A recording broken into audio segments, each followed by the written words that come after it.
BBOR, Black Box Online Radio, coming to you from Cambridge, Massachusetts, on the road. Black Box Ned 88 on Instagram for the bonus podcast. All right, today we're going to be going back to 2002 to discuss the case of Dr. O.C. Smith in a rather bizarre set of circumstances that surround it. I first learned about this one from America's Most Wanted. I saw this on the TV as a kid, and it always stayed with me. I always felt some type of desire to go back and read up on it from time to time, and we're going to be discussing some of those things associated with an attack that occurred on Dr. O.C. Smith back on June 1st of 2002. To help us out, we're going to jump over to an article from ABC News Local 24 in Memphis. On June 1st, 2002, O.C. Smith was found handcuffed to a window with barbed wire wrapped around his head and a homemade bomb hanging from his neck in a county morgue stairwell. He was found with several cuts, bruises, and minor burns to his face and told the police he had been sprayed in the face with a chemical substance. And the first thing we should say is that because of the photo that you see here, O.C. Smith became known for a while as the man in the barbed wire mask. A months-long investigation followed, seemingly pointing to a religious extremist that had once threatened Smith as the suspect behind the attack. Smith's case garnered local and national attention and was even featured on the crime television series America's Most Wanted. And as I said, that's how it received a lot of national attention. The big thing to say, though, about that is, as we said, Dr. O.C. Smith was found handcuffed to a window, and he had the barbed wire wrapped around his neck, and a bomb was tied to his neck. The barbed wire went all the way up around his face, and then, as I understand, he was leaving the stairwell. He was trying to go home after work, and he claims that he was attacked. But one of the biggest twists and turns that would take in this case is people began to suspect that Dr. O.C. Smith may have staged the attack himself. Now, why on earth would somebody do that? Well, we're going to be exploring that possibility throughout the duration of the recording, but the things that really tipped some people off, and I was reading from ABC News here, but I think that CBS News did an excellent article on this one, as well as the LA Times one, and I think it was in the LA Times article where they really laid out the points that tipped the investigators off, making them think that this was perhaps the work of the doctor himself, that he was staging this to make it look like he had been attacked. The first thing was, Dr. O.C. Smith did not put up much of a fight. He was a Marine veteran, a Gulf War vet, and he was also a surgeon in the Naval Reserves. And he had been through the type of training where he would have known what to do if he had been blindsided by a physical attacker. He had also been through hand-to-hand combat training, so I believe that article tried to explain. And what they were really trying to focus in on is the fact that he didn't put up any struggle. And the reason that O.C. Smith provided for that is that he fell forward, and his hands went right down and even collapsed under his chest. And so he wasn't able to immediately strike back. And he was also under the impression that if he fought this attacker, then he would be injuring himself even more and perhaps risking his life, because once again, he had been sprayed in the face with a chemical substance. And the next thing to say is that they also believe that this was rather odd that the injuries that O.C. Smith received were very light. Even though he has barbed wire wrapped around his face, becoming known as the man in the barbed wire mask, he was someone who really would have been expected to experience much more severe types of injuries. Even though he was sprayed in the face with a chemical substance, he only had first-degree burns, and they were not very severe, and they were very easily treated. We should also say that after O.C. Smith was attacked, some strange letters were mailed. In those types of things where they cut the letters out of newspapers and magazines, and they're pasted onto paper. I mean, people obviously do this because they don't want to share their handwriting with anyone so no one can recognize the penmanship and such, the hand printing. But also, it does have a creepy effect all in itself. And with O.C. Smith, I will never forget that I heard these on the television when I was watching this on America's Most Wanted as a kid, when they said, "Pawn of Satan, Lamb of God, steel in the hand of the King of Kings. Pawn of Satan, Lamb of God, steel in the hand of the King of Kings." And I began to look for that first and foremost after I watched that episode of America's Most Wanted. The first thing I ever tried to learn about this case was not anything to do with the attack on O.C. Smith, and it definitely wasn't anything to do with the staging of the attack. Those are things that I learned about years later. This was really just to learn what Bible verse was he talking about. I just assumed that it was a Bible verse saying "steel in the hand of the King of Kings," although steel, Steel. I mean, I don't really think that even existed in biblical times, but I didn't really process that when I first saw this on the television. But I would definitely say that this caught my attention for a couple other reasons. Yeah, number one, I was trying to Google this Bible verse, which I thought was a Bible verse, and nothing came up. So that really made me somewhat skeptical of the whole situation. I guess that would be the first thing I thought, hey, that's weird. And as you'll see as we explore the case of O.C. Smith, this attack really is bizarre. I would first like to just ask the challenge question. What do you make of any of those claims that they put forward? And as I said, I got this from CBS News, ABC, and the LA Times, talking about how he didn't have very severe injuries after this very vicious attack.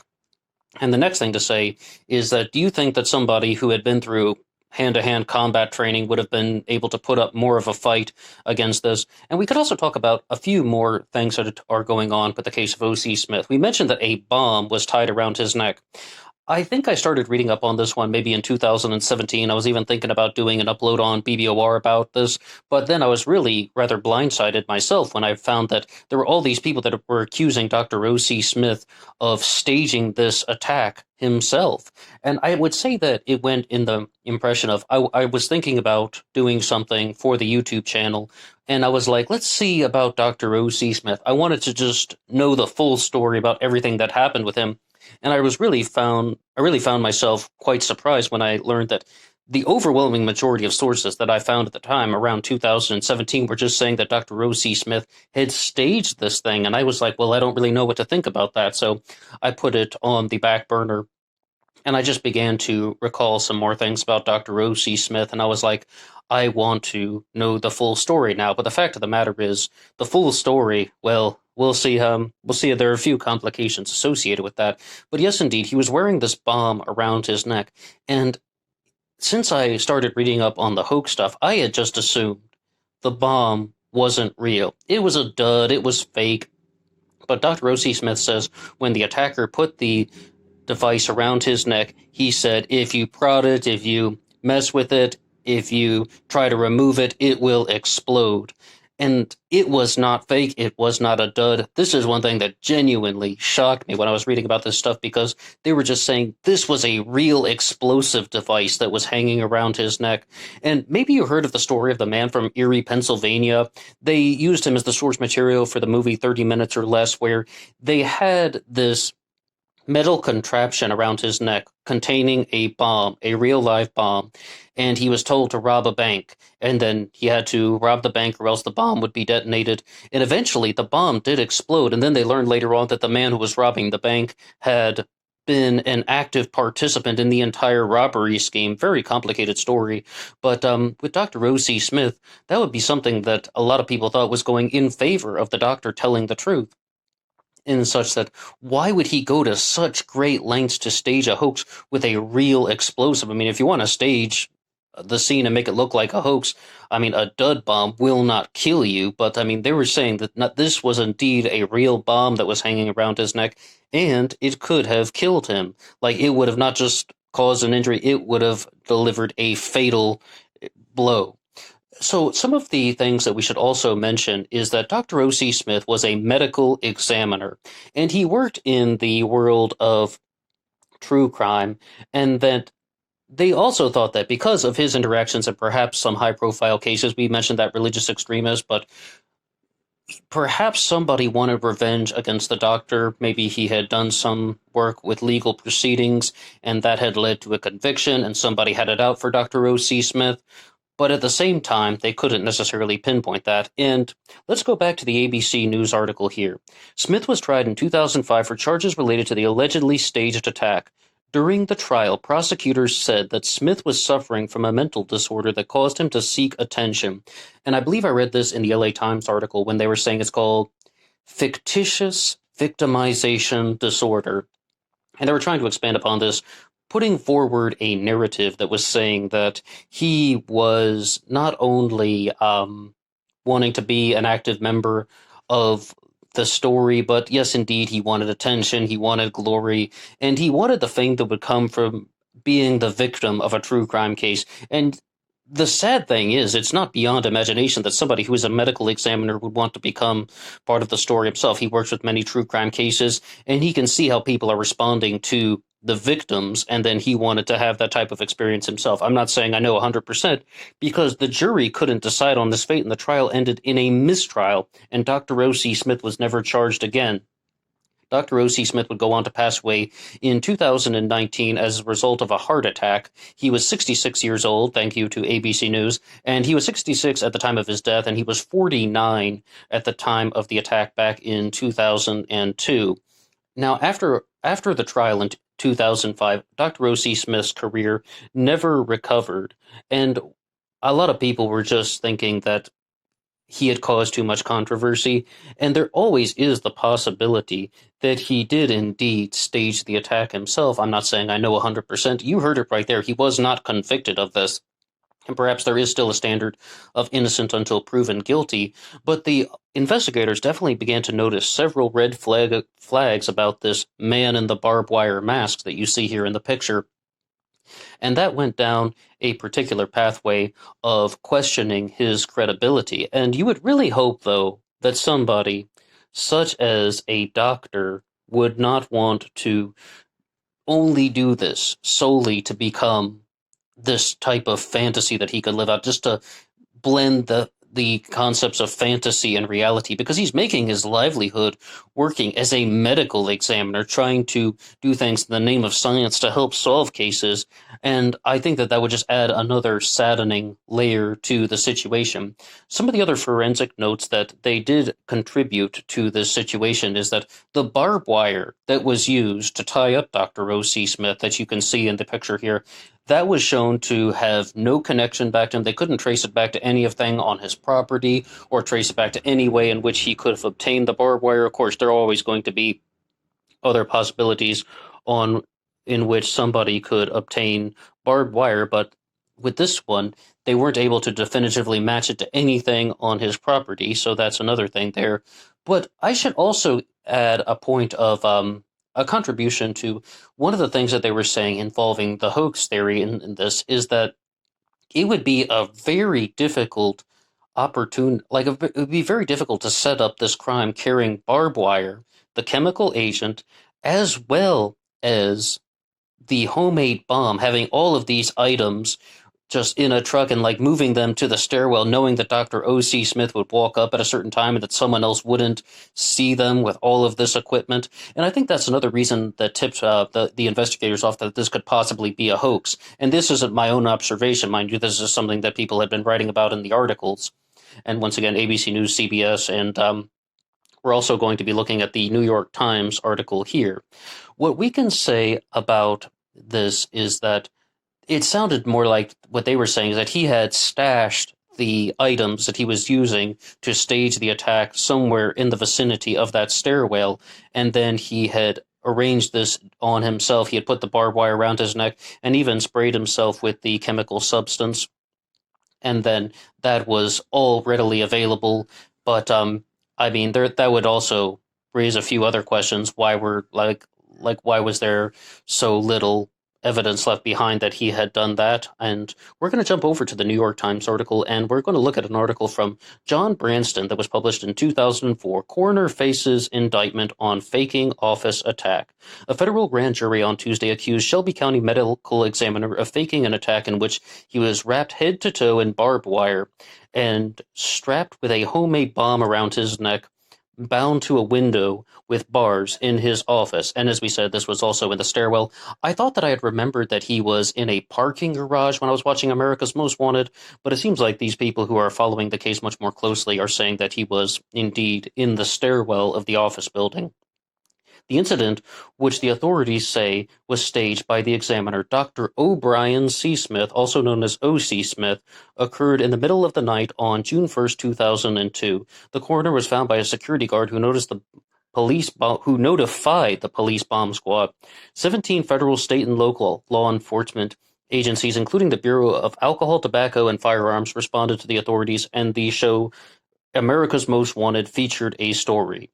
The 18-month investigation originally pursued a theory that Dr. O.C. Smith had been attacked by a religiously motivated extremist who left a bomb in his office 3 months earlier.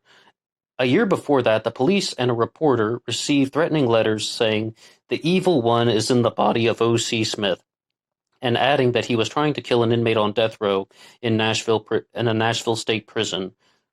Philip Workman was someone that investigators theorized was a person who was responsible for the bombs and letters, but no attacker was definitively found.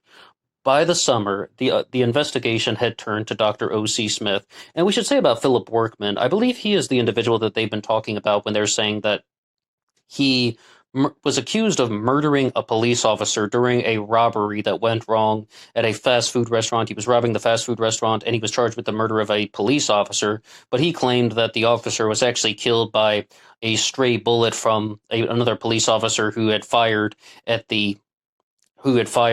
Workman, but he shot the officer by mistake. However, though, I mean, the law can often charge people with murder if in these botched robberies. That is not unheard of. Dr. Cyril H. Wecht, the chief medical examiner in Pittsburgh and the president of the American Board of Legal Medicine, said the incident could taint the cases in which Dr. Smith had given critical evidence and cause them to be appealed.